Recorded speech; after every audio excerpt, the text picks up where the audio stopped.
Hey everybody, welcome back to Record-ology. I hope you're having a wonderful evening, wherever you are, whatever you're doing. I just want to say a big thank you to all of you guys. I'm so grateful for you and for you taking the time to be here every day. Just awesome people. And I just want to thank you for that. Taking the time out of your day to do anything, every single day is quite an effort. So thank you for coming back and checking in and seeing what we're up to tonight. As you can tell by the thumbnail, we're looking at 45s and EPs tonight. And this is an interesting topic, especially for newcomers. I get a lot of questions all the time, and I love all of the questions that I get. And I especially like the ones from, people who are just starting out in this hobby. And that's all it is. It's a hobby. I mean, I guess if you're in the industry or it's business, but for us, it's just a hobby. And, a lot of people will ask, what's this, in the case of like a suitcase player, what's this plastic thing in here? It's a 45 adapter. Or how do you play the records with the big hole? And, we've talked about the format war before between RCA's 45, which is this, and Columbia's 12-inch LP. And sort of how they had a format war back and forth, and then eventually both of them found a place in the market. Separate story for a separate day. But what's really interesting is two variants of 45s that kind of took hold. Now, for those of you and my friends in the UK and other parts of the world that your 45s don't have the large hole, just bear with me. This is sort of an American discussion, although it's applicable to anybody. But this format specifically with the large hole is more prevalent here in the United States. And for those of you who don't know what I'm talking about, in the UK, their 45s have the small hole like a 33, and just like a compact 33 does here. But within the two variants within the 45 RPM format, there was some variations. I also want to point this out again. See how this is wearing specifically in these areas right here? Again, that's because the hub or the center part of a 45 is raised so that when these records are stacked, because that's what these were originally intended to do, was to be stacked in like an RCA changer that we've reviewed a couple of times, the hub would touch the record stacked on top of it without the playing surface. Now, if there's any warpage, that can be undone, but that's the idea. But that's why there's some wear there. I like pointing that out because I think it's a cool format. So this is a very 70s looking RCA Victor red label Elvis Presley record. I guess we can go ahead and spin it up here just for the fun of it. Obviously I can't play too much of this, but I'll turn up the volume here in a minute. But I want to talk about an interesting variant, which is the 45 EP.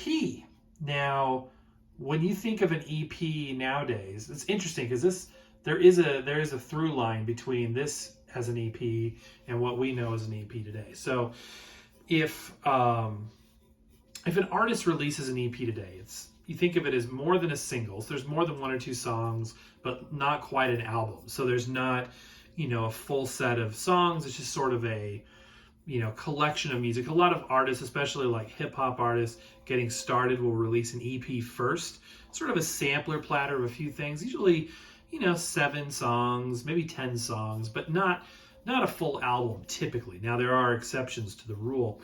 And but EP, where did that, what does that mean? Where did it come from? Well, it actually dates back to the era of 45 RPM records. And this is one such example. This is an EP, or extended play 45 RPM disc. And that's exactly what EP stands for. Now, 99% of kids out there that will talk about the latest EP that so-and-so dropped. I love how I would say dropped. They couldn't tell you what EP stands for, which is kind of interesting. I am proud, though, my son does know because I train my children well. And they're just super smart. Anyway, so this is an EP. So what is the difference between an EP 45 and a regular 45? By the way, this is almost over. Let's go ahead and turn it up a little bit. 45s are cool. There's more media passing under the stylus than an L. I'm just going off on a little bit of a tangent here. They're interesting because there's more media passing under the stylus. They're going faster than a 33. So more media with analog media usually means better sound quality. So a lot of people really only collect 45s, or they specialize in 45s. And I think that's really, really cool. And actually, there's an interesting film. I may have it in my, check out our playlist, by the way, if you haven't done so. I got a lot of playlists, although I need to work on that, add some more stuff there. But one of the playlists we have are recommended videos that I didn't produce, and some really cool old RCA films on there. And one of them, I believe I've added it to the playlist, is talking about the development of the 45 and how, because there's what they describe as a sweet spot in the play field of a LP record, a 12-inch record, and the sweet spot is where there's minimal distortion, and so it's sort of in the middle of the record. And the 45, according to this video, was partially designed so that the entire 45 is in the sweet spot. The entire thing is in the sweet spot of where an LP record would be. And that's an interesting comparison we should do. But what the heck is an EP? So let's pull out this EP. This one's cool because it's complete in its sleeve. It's on London Records. It's got a few songs. So again, just like a modern LP or EP, it has more songs than a single, but less songs than an album. And on the back here on London Records, you can collect all of these wonderful deals printed in the US. So let's pull the record out. So is it going to look terribly different?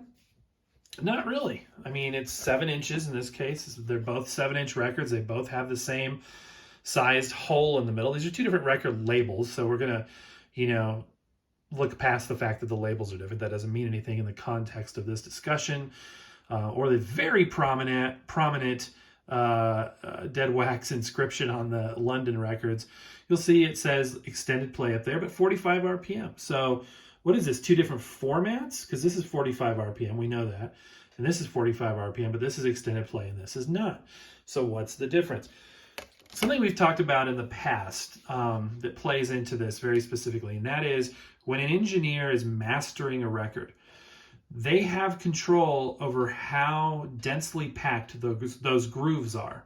So there's some, that obviously, as an aside, dictates the length of the record. So, and I shouldn't say more grooves because it's one groove. It's one concentric spiral, but groove instances stacked left to right, if that makes any sense. So the more that they pack onto a record, the more narrow that those record grooves need to be in order to accommodate that. So there is flexibility and there is control and a conscious effort to say, we're going to make these grooves this wide, specifically the spacing between those grooves, how wide are they going to be? Now, if you get the grooves too densely packed, then you're going to have an issue where you get echoing, and that's more an artifact of the lacquer mastering process than it is groove density, but it definitely plays into that. So sometimes you will hear a sound on the groove next to, or the groove instance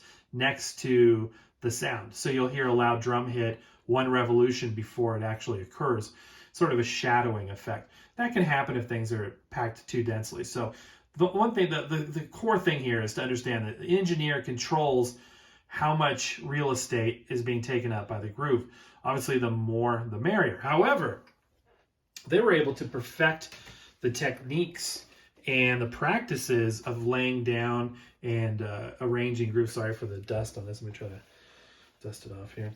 They were able to master the, I say master, I'm using it in the sense of perfect. They were able to work on and perfect the techniques used in packing in grooves very, very tightly.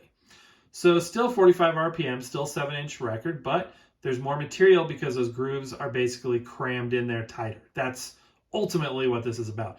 So you'll notice the ring in the middle of the play field area right there. That's just to separate tracks. And once you get, an EP going, you can have, depending on how long the songs are, you can have 2-3 different songs on each side, which is really cool. So the format is backwards compatible. It's not even really a format per se, as it's just a different instance or a different version of 45. This one has a nice nasty warp in it, you can see. But totally compatible, can be played, sounds fine. Some purists may say that a 45 EP isn't going to sound as good as a regular 45 because they're cramming too much stuff on it. But it's a cool format, and it enables them to essentially just put more music on a record. One of my favorite examples of EPs are the Glen Miller sets. In fact, I got those right here, so I'll bring them on camera. These Glen Miller sets, these are EPs. So there's an album version of this. So let's see, I can grab that too. So we've got Glen Miller limited edition set on 45s. These are EPs. I'm trying to do this visually here, so bear with me. So we've got EP records. You'll see it says EP on there. You'll see the delineation between the grooves. More music packed in a smaller space. And then you've got the LP version of the same album. Wasn't preparing for this, or wasn't planning to do this. So I had the camera pretty close. But it's the same music, but instead of being on, 12 7-inch records, it's on 5 12-inch records. Why would you want that? Well, one might say that you're going to get a higher quality sound by using a non-EP disc and doing it on a full 12-inch record. But, when you've got, big band music, older music, it's modulated in such a way that it's really not going to make a huge difference. But anyway, just a quick video on the differences between the EP and the 45 non-EP. I think it's a great format. Again, a lot of people collect 45s specifically. They don't even deal with 12-inch records. They just like 45s. A lot of people say they sound better. My guess would be, and let me know down in the comments below your opinions or, bits or pieces that I've missed of this picture, of this story. But I would guess that a lot of folks would say the EP is inferior, technically speaking. One last thing. This is almost worthy of a show in and of itself, so I'm not going to go through everything. But I just love this. So when the 45, there's obviously an RCA 45 changer. This is back when they were really still competing with Columbia. This was like, RCA is like, let's do it this way. Let's make albums on 7-inch records and little books like I just showed you with the Glen Miller. You can fit them conveniently. They're better than 12-inch records because they fit better. But what I think is cool is the fact that they were making different colored records depending on the genre. Black for popular music. That's why the Glen Miller, this would be considered pop music. So that's why it is a black label. And not just label, but the actual vinyl itself. And then you've got, totally just dropped that. Dang, I hate that. Trying to do too much at once. But anyway, different genres got different colors. I've got a couple different colors. Let me see here. Somewhere, I want to show you, since we're talking about it. The red ones seem to turn up the easiest. Yeah, here's a red one. I've got a couple different colors. I think I might have a green one. The red ones turn up more frequently than anything else because of the fact that they are classical and they just seem to turn up. By the way, Syncopated Clock, that's a cool tune with Arthur Fiedler. People told me I was calling him Arthur Fielder when we were doing that. I think it was an 8-track tape of his or something. No. We were doing the parody Boston Pops version of the Saturday Night Fever album, and I kept calling him Arthur Fielder. And I learned from you guys. I always do. But anyway, if you want to find a cool colored vinyl like this, a colored 45, this is probably the color you're going to find more so than these others. But to have the whole set, wouldn't that not be cool? Really, really cool stuff. All right, guys, that's going to do it. I hope you found this as interesting as I do. I mean, obviously, that's why I'm kind of it's show and tell. It's show and tell. That's what it is. Anyway, guys, thank you for being there. Happy record hunting. We will see you tomorrow.